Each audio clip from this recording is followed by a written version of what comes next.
ખંભાતમાં ભાજપા મધ્યસ્થ કાર્યાલયનું ઉદ્ઘાટન કરવામાં આવ્યું।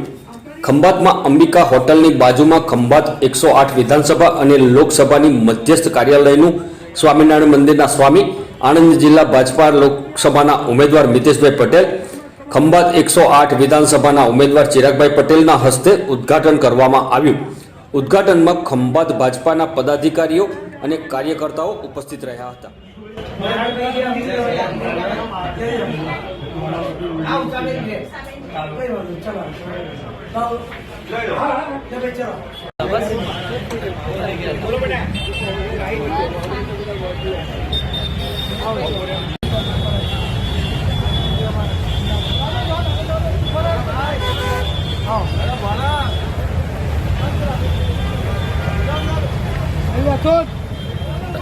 आगे